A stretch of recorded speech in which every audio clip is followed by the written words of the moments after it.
Dans les années 70, les premières sondes fabriquées par l'homme se sont envolées vers les confins du système solaire et sont passées à côté de Jupiter. Pour la première fois, les scientifiques ont vu de près la planète la plus grande et la plus lourde du système solaire. Cela a marqué le début de l'exploration intensive de la géante gazeuse. En plus de 40 ans, les scientifiques ont découvert des détails étonnants sur cette planète et les découvertes se poursuivent encore aujourd'hui.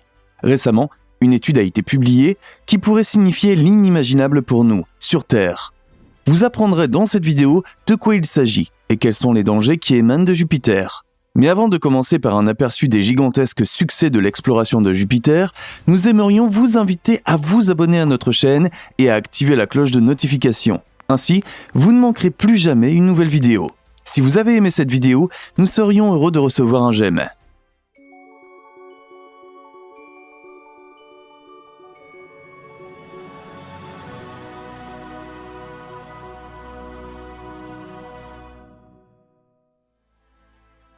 Jupiter et l'exploration de la géante gazeuse. Nommée d'après le roi des dieux de la mythologie romaine, la géante gazeuse est une entité énigmatique qui s'enveloppe de nuages colorés et dont la surface est dominée par des vents violents. En raison de sa taille et de sa proximité avec le Soleil, Jupiter est l'un des corps célestes que l'on peut facilement observer depuis la Terre avec de simples télescopes et même à l'œil nu. Sa surface marbrée était déjà connue des astronomes de la fin du Moyen Âge. Pourtant, jusqu'à l'époque moderne, les gens ne savaient pas grand-chose de cette planète. Ce n'est que lorsque la NASA a envoyé les 2 sondes Pioneer dans l'espace, dans les années 1970, que les planètes sont devenues pour la première fois visibles de près par tous les humains. Près de 50 ans plus tard, nous sommes déjà gâtés par les prises de vue à haute résolution des caméras et les enregistrements vidéo.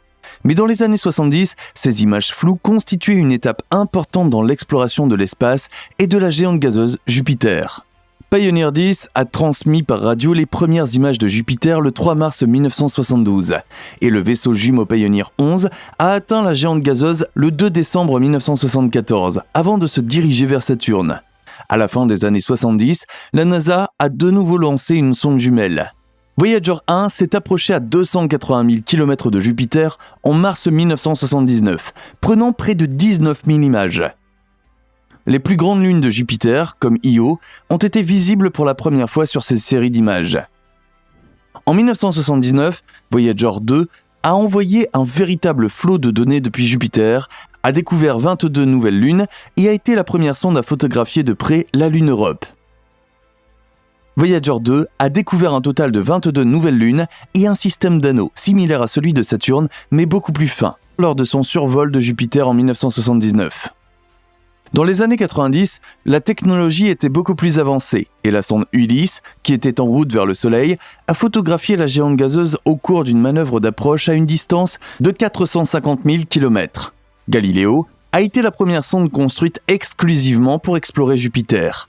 Galileo a pu photographier comment la comète Shoemaker-Levy s'est rapprochée trop près de Jupiter au milieu des années 1990 et a été tout simplement déchirée par ses forces gravitationnelles. Un atterrisseur lancé par Galileo a traversé l'atmosphère de Jupiter pour la première fois et a mesuré des vitesses de vent de plus de 500 km/h, ainsi que des pressions et des températures au cours de sa courte vie, puis la sonde a été écrasée par le champ gravitationnel de Jupiter. Pendant 14 ans, Galileo a recueilli plus de données que n'importe quelle autre sonde avant elle et a trouvé des preuves de la présence d'eau à la surface des lunes Callisto, Ganymède et Europe. Un fort volcanisme a été observé sur Io, montrant clairement que de nombreuses lunes de Jupiter sont remarquablement similaires à la Terre. En 2016, la mission suivante a atteint la géante gazeuse. La sonde Juno a poursuivi le travail de Galileo avec plus de succès, en étudiant, entre autres, la grande tache rouge et en observant les lunes de Jupiter, et devrait continuer jusqu'en 2025. Les découvertes autour de la plus grande planète du système solaire se poursuivent donc, et c'est important, car Jupiter occupe une position importante dans le système stellaire. Jusqu'à présent, les chercheurs supposaient que sa gravité était responsable, entre autres, du maintien sur des orbites stables de toutes les autres planètes, et en particulier des planètes rocheuses internes, dont fait partie la Terre. Jupiter joue également un rôle crucial dans la stabilisation de la ceinture d'astéroïdes qui la sépare de Mars. Jusqu'à présent, les chercheurs supposaient que Jupiter protégeait la partie intérieure du système solaire comme un gigantesque bouclier protecteur. Mais c'est là que les chercheurs ont récemment fait une découverte vraiment surprenante. Nous y reviendrons dans un instant. Mais d'abord, voyons pourquoi Jupiter a failli devenir un soleil et pourquoi avec ses lunes, il forme une sorte de petit système solaire à lui tout seul. Jupiter, une étoile empêchée. En fait, c'est Jupiter qui a ébranlé la vision géocentrique du monde en 1610. Si vous n'avez pas retenu ces faits de l'astronomie ancienne de vos cours d'histoire, nous tenons à vous les rappeler. Avant les découvertes de Galilée, les chercheurs et les ecclésiastiques partaient du principe que la Terre était située au centre de la création. Lorsque Galilée a pointé un télescope vers Jupiter, cette vision du monde a été ébranlée pour la première fois. En effet, Galilée a pu reconnaître certaines des lunes de Jupiter, et elles tournaient autour de Jupiter et non de la Terre. L'astronome en a conclu à juste titre que la Terre n'est probablement pas au centre de l'univers. Jupiter et ses nombreuses lunes représentent en fait une sorte de mini-système solaire. Aujourd'hui, nous connaissons 79 lunes en orbite autour de la géante gazeuse. La plus petite est Valetudo, avec un diamètre de moins d'un demi-kilomètre, et la plus grande est Ganymède, avec un diamètre de 5000 km. Mais la relation particulière de Jupiter avec le Soleil va encore plus loin. La géante gazeuse est également appelée Soleil empêché dans les cercles d'experts. Les étoiles se forment à partir de nuages de poussière et de gaz, qui sont mis en oscillation et développent finalement des forces si énormes sous l'effet de leur propre gravité que les éléments commencent à fusionner. Nous savons aujourd'hui qu'au cours de ces processus, deux étoiles naissent de certains nuages, formant ainsi ce que l'on appelle un système binaire. Si Jupiter n'avait eu que 80 fois plus de masse, il serait très probablement devenu un deuxième soleil juste après la formation de notre Soleil.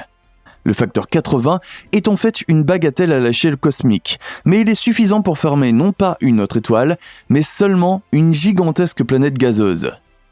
Dans la composition de Jupiter, les éléments hydrogène et hélium jouent un rôle majeur, à l'instar de notre Soleil.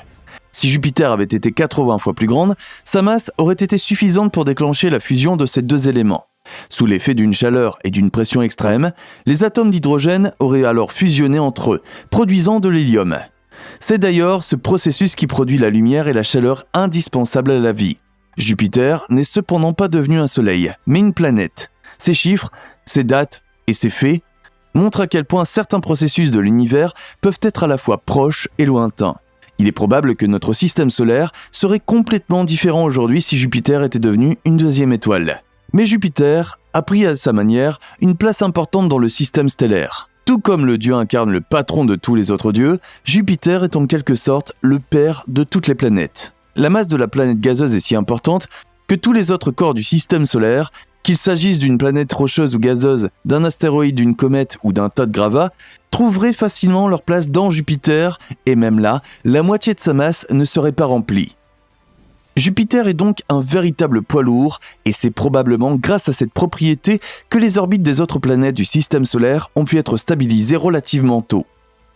Après la formation d'une étoile, les planètes sont formées à partir des particules restantes de la naissance de l'étoile. Mais au début, ces planètes courent de manière relativement incontrôlée sur des orbites confuses autour de leur étoile. Il y aura donc des collisions, des fusions et des annihilations.